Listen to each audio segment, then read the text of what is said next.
Karl Panzram kimdir? Kendimi düzeltmek istemiyorum. Tek arzum beni düzeltmek isteyen insanları düzeltmek ve bunun tek yolu da onları öldürmek. İdam edilmeden hemen önce bile psikopatlığından bir şey kaybetmemiş Karl Panzram. Zira sehpadayken celladının uyuşukluğu ve beceriksizliğiyle alay etmiş. Evet, Karl Panzram kimdir? Öğrenmeye hazırsanız nefret dolu seri katille hemen şimdi tanışabilirsiniz. Bu tür videoların devam etmesi için kanalımıza abone olmayı ve bildirimleri açmayı unutmayın.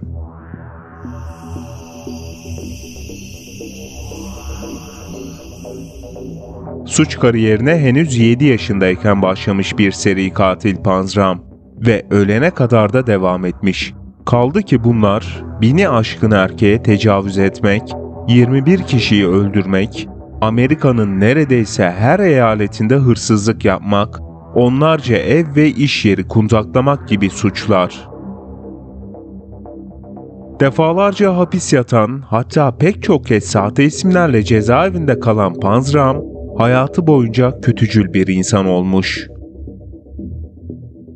Peki onu bu suçları işlemeye iten neden neymiş?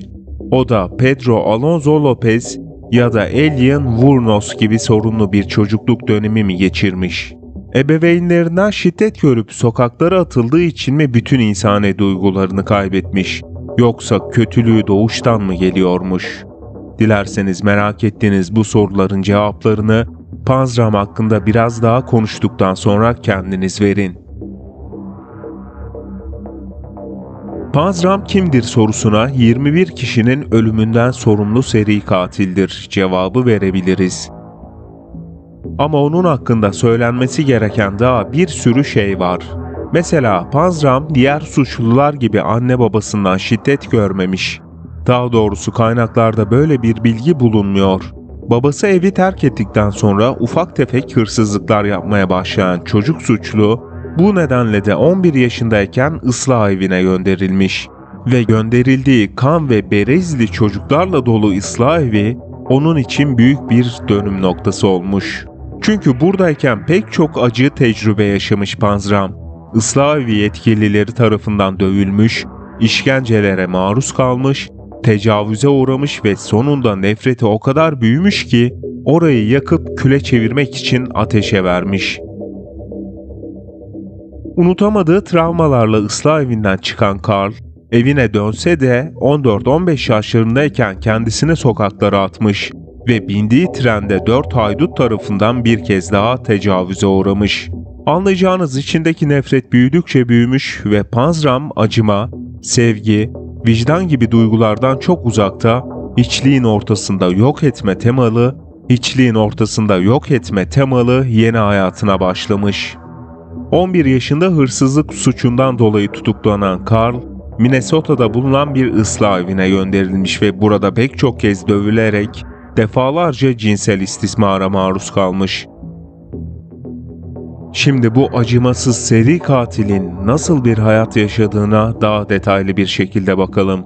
28 Haziran 1891'de Minnesota'da dünyaya gelmiş. Asıl adıyla Charles Panzram. Ebeveynleri Joan'la Lizzie, Prusya göçmenleriymiş ve eyaletin ıssız bir bölgesinden satın aldıkları çiftlikte yaşıyorlarmış. Çiftin ilk çocukları Charles'tan başka 5 çocuğu daha varmış. Nitekim Karl'a göre hepsi de iyi ve namuslu çiftçiler olmak üzere yetiştirilmişler. Diğer taraftan Karl ise babası Joan, o henüz 7 yaşındayken evi terk ettiğinde küçük suçlar işlemeye başlamış.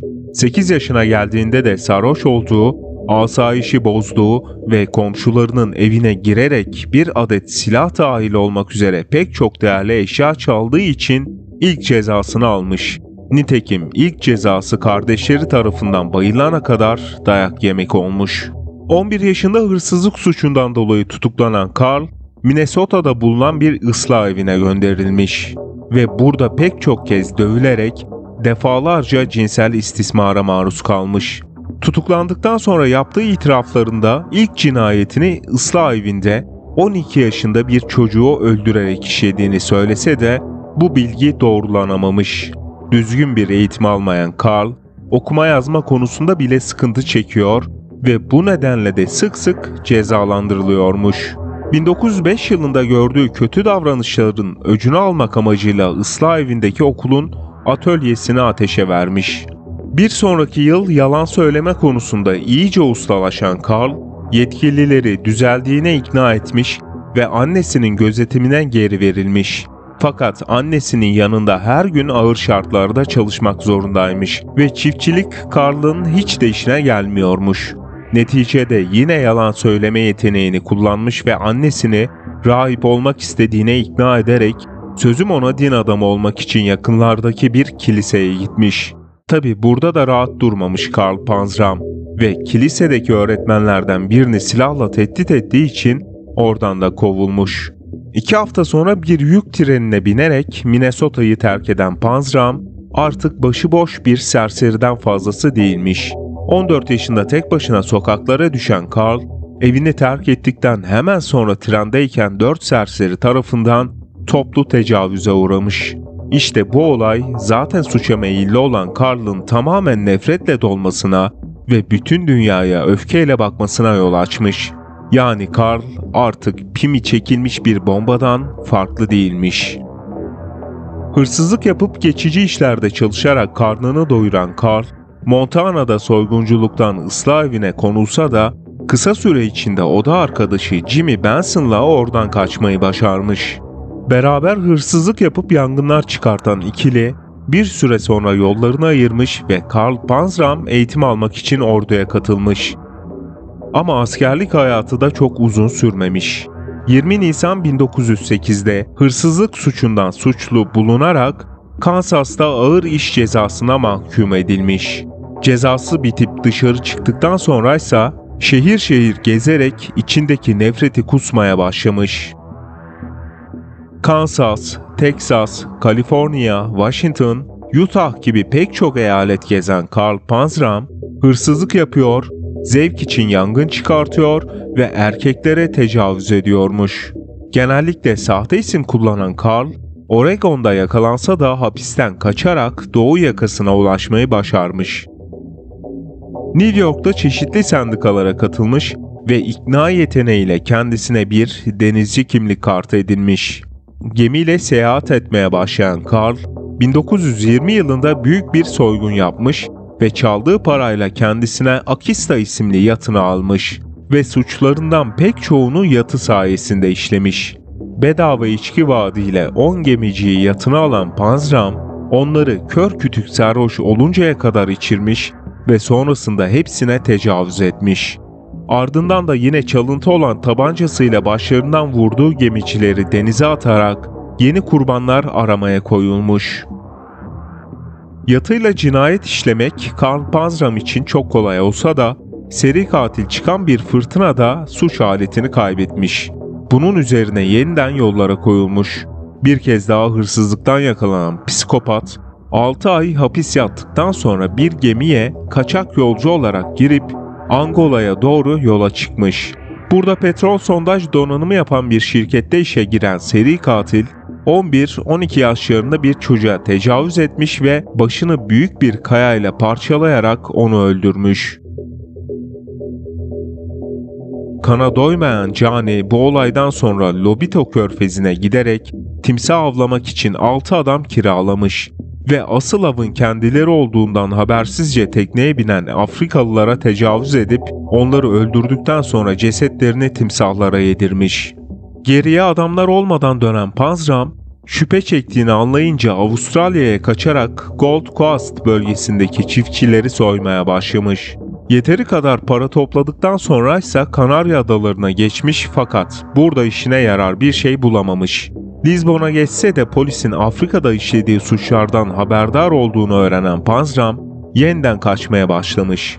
1922 yılında Amerika'ya dönen suçlu, 1923 yılında bir trenin deposunu soymaya çalışırken yakalanıp ülkenin en kötü ünlü hapishanelerinden Clinton hapishanesine gönderilmiş. Gardiyanların işkenceleri ve cinsel istismarlarıyla ünlü olan hapishanede de rahat durmayan Panzram, atölyeleri yakmaya ve bir gardiyanı öldürmeye çalışmış. Kısa süre sonra da kaçma girişiminde bulunmuş fakat hapishane duvarından düşerek bacaklarını ve bileklerini kırmış.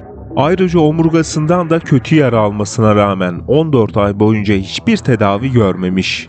Sonunda revirde ameliyat edilse de burada bir mahkuma tecavüz ettiği için hücreye atılmış. Tek başına hücrede kalan Panzram'ın nefreti daha da büyüyor, sürekli olarak insanlardan intikamını nasıl alacağını düşünüyormuş. Mesela kalabalık bir şehrin su şebekesine arsenik karıştırarak herkesi öldürmeyi düşünüyormuş.